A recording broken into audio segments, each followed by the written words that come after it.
Assalamualaikum warahmatullahi wabarakatuh. Waalaikumsalam warahmatullahi wabarakatuh. Perkenalkan, nama saya Rizky Ramadhani dengan NIM 230503078 Program Studi Teknik Industri.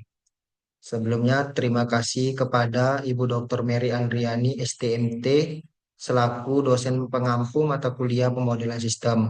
Baik, di sini saya akan menjelaskan hasil PPT saya dengan judul Analisis Kesehatan Keselamatan Kerja atau K3 pada KP menggunakan metode Hazard Identification, Risk Assessment, and Risk Control atau hierarki.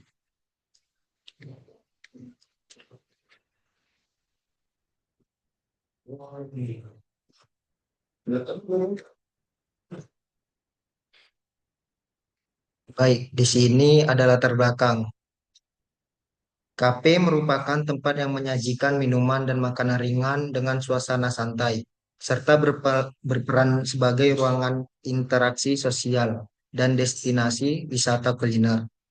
Perkembangannya dipengaruhi oleh tren, inovasi, dan kualitas pelayanan yang menentukan kepuasan serta loyalitas pelanggan.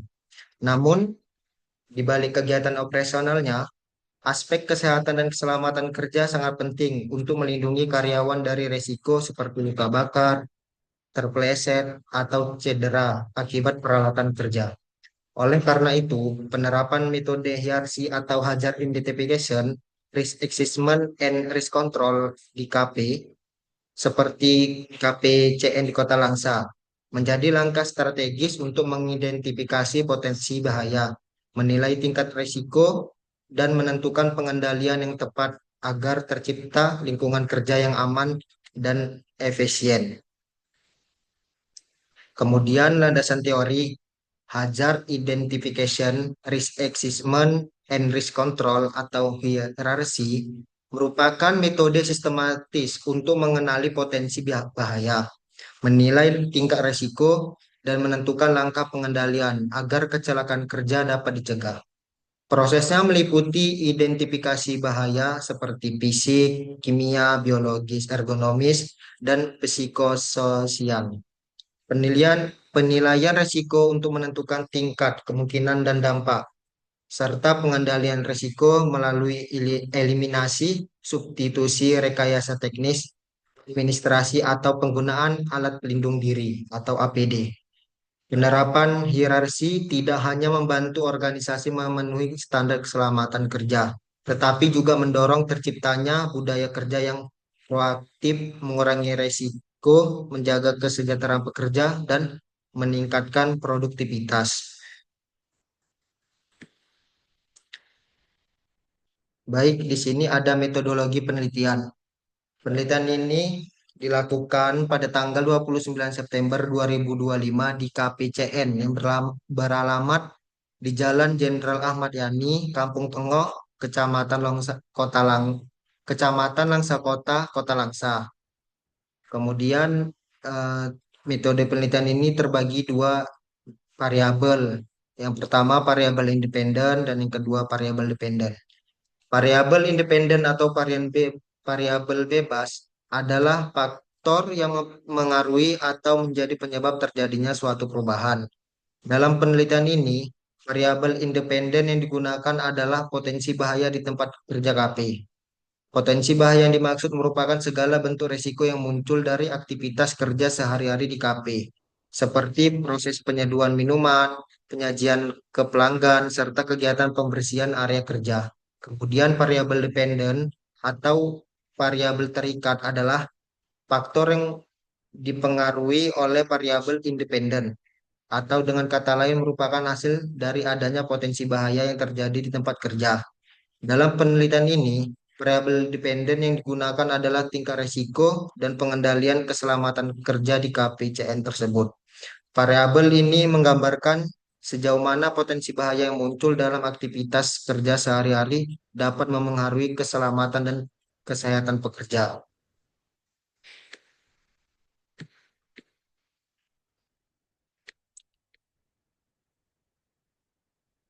Kemudian di sini ada pengumpulan data. Pengumpulan data yang saya kumpulkan berupa dua. Yang pertama, identifikasi bahaya terhadap keselamatan, identifikasi bahaya terhadap kesehatan. Baik, yang pertama identifikasi bahaya terhadap keselamatan pada proses kerja yang pertama menyeduh minuman panas.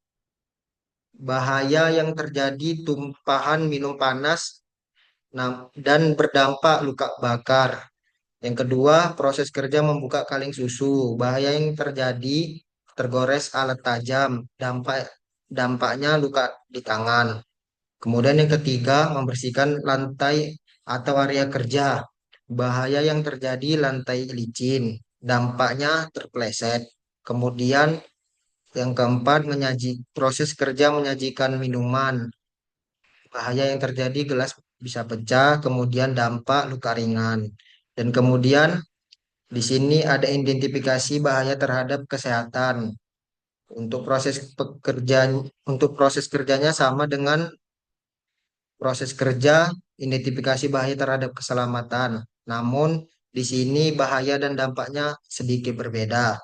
Untuk identifikasi bahaya terhadap kesehatan, proses kerja untuk menyeduh minuman panas, bahayanya yang terjadi paparan uap panas, dampaknya bisa membuat iritasi kulit. Kemudian yang kedua, proses kerja membuka kaleng susu, bahaya yang terjadi tergores alat tajam.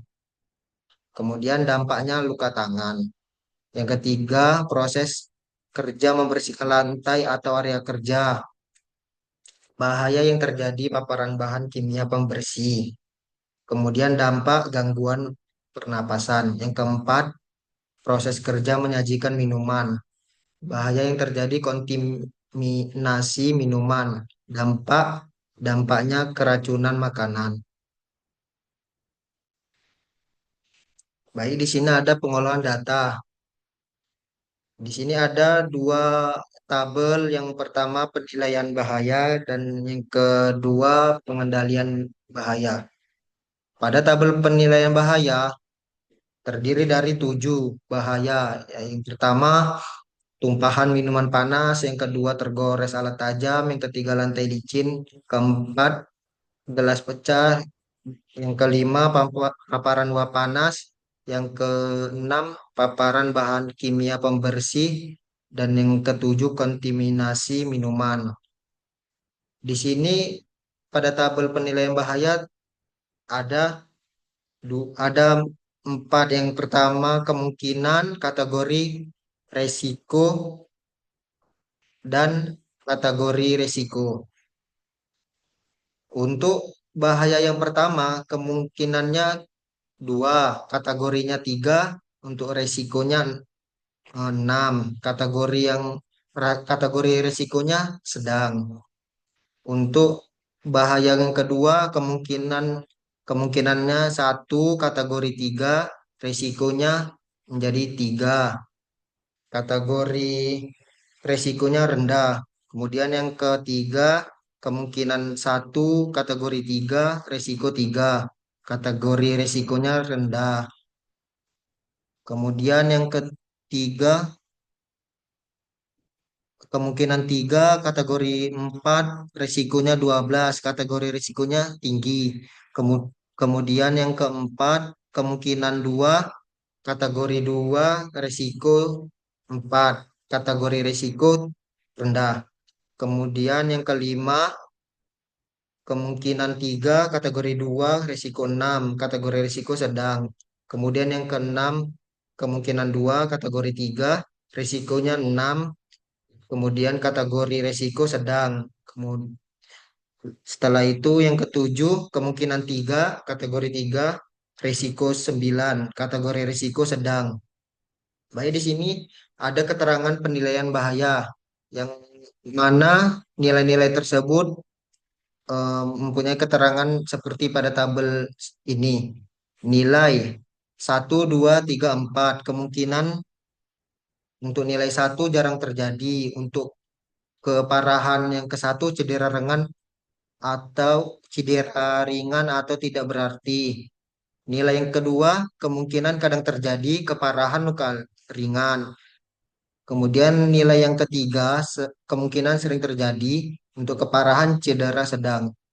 Untuk nilai keempat, kemungkinan sangat sering terjadi keparahan cedera berat atau fatal. Pada tabel selanjutnya, kategori risiko berdasarkan nilai L dikali S, yang dimana nilai risiko L kali S yaitu 1 sampai 4. Kategori risikonya rendah. Nilai risiko yang 5 sampai 9 kategori risikonya sedang. Nilai risiko 10 sampai 16 kategori risikonya tinggi. Untuk penjelasannya, eh, kemungkinan yang ditulis di sini L, kemudian keparahan yang ditulis S. L dikali S. Resiko dihitung dengan mengalihkan kemungkinan dikali keparahan. Kemudian nilai ini masuk kategori rendah, sedang, atau tinggi untuk menentukan prioritas pengendalian. Baik, di sini saya akan menjelaskan pengendalian bahaya. Pengendalian bahaya terdiri dari 7. Bahaya tumpahan minum panas. Jenis pengendalian menggunakan alat pelindung diri. Untuk pengendaliannya gunakan sarung tangan tahan panas. Kemudian yang kedua, bahaya tergores alat tajam. Jenis pengendalian alat pelindung menggunakan alat pelindung diri. Untuk pengendaliannya gunakan sarung tangan. Yang ketiga, bahaya lantai licin. Jenis pengendalian menggunakan alat pelindung diri dan administrasi. Pengendaliannya pasang tanda lantai basah dan gunakan alas dan kaki anti slip. Yang keempat, bahaya gelas pecah. Jenis pengendalian alat pelindung diri dan administratif. Pengendaliannya gunakan nampang stabil dan perhatikan jalur kerja. Yang kelima, bahaya paparan uap panas. Jenis pengendalian alat pelindung diri. Untuk pengendaliannya gunakan sarung tangan tahan panas. Yang keenam, paparan bahan kimia pembersih. Jenis pengendaliannya alat pelindung diri dan administratif.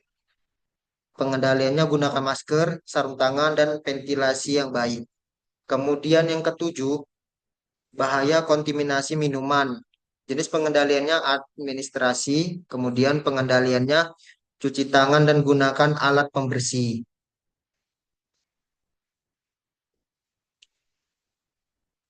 Kesimpulan dari hasil PPT ini yaitu menunjukkan bahwa di KPCN terdapat berbagai potensi bahaya seperti tumpahan minuman panas, lantai licin, dan penggunaan alat tajam yang dapat memengaruhi keselamatan pekerja. Berdasarkan analisis metode HIRARS, sebagian besar bahaya memiliki tingkat risiko rendah hingga sedang dan tinggi, dengan risiko tertinggi pada kegiatan pembersihan lantai licin. Untuk mengurangi risiko tersebut, diterapkan penggunaan alat pelindung diri, prosedur kerja yang aman, serta tanda peringatan di area berbahaya. Penerapan langkah-langkah ini diharapkan mampu menekan kecelakaan kerja dan menjaga keselamatan serta kesehatan pekerja di KPCN tersebut. Baik, di sini ada foto riset. Yang pertama, pekerja membuka kaleng susu menggunakan pisau yang berdampak bisa melukai tangan pekerja tersebut. Kemudian yang kedua, di sini saya mewawancarain pekerja pada KPCN tersebut untuk mendapatkan pengumpulan data. Kemudian yang ketiga, pekerja tersebut sedang membersihkan area tempat KP tersebut, yang dimana pembersihan ini pekerja tidak menggunakan masker yang akan berdampak pada gangguan pencernaan.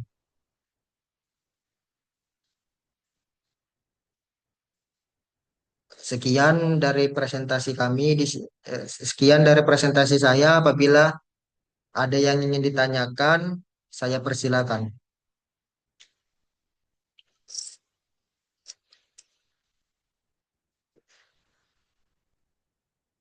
Baik. Assalamualaikum warahmatullahi wabarakatuh. Waalaikumsalam warahmatullahi wabarakatuh. Sebelumnya, terima kasih kepada Rizky Ramadhani telah memberikan presentasi yang sangat baik. Saya ingin bertanya kepada Rizky. Yang pertama itu, apa sih tujuan penerapan metode hierarki di KVCN dan juga apa sih potensi bahaya yang ditemukan di KV tersebut? Terima kasih. Oke, baik. Eh, Pertanyaannya tadi apa tujuan penerapan metode IRC di KPCN tersebut dan apa saja contoh potensi bahaya yang ditemukan di KPCN tersebut. Untuk Ya, Oke, baik. Untuk jawabannya, tujuan penerapan metode IRC di KPCN tersebut adalah untuk mengenali potensi bahaya, menilai tingkat risiko, dan menentukan langkah pengendalian agar kecelakaan kerja dapat dicegah, serta menciptakan lingkungan kerja yang aman dan nyaman bagi pekerja. Kemudian, apa saja contoh bahaya yang ditemukan di KPCN tersebut? Untuk jawabannya, beberapa potensi bahaya di KPCN tersebut antara lain tumpahan minum panas yang bisa menyebabkan luka bakar, penggunaan alat tajam saat membuka kaleng susu, lantai licin yang bisa membuat pekerja terpeleset, dan kontaminasi minuman yang dapat menyebabkan penyakit pada pekerja tersebut. Apakah dengan jawaban saya cukup puas? baik. Saya sangat puas dengan jawaban dari Rizky Ramadhani. Terima kasih. Oke, sama-sama. Baik, sekian dari presentasi saya. Apabila ada kekurangan, saya mohon maaf. Saya akhiri. Assalamualaikum warahmatullahi wabarakatuh. Waalaikumsalam warahmatullahi wabarakatuh.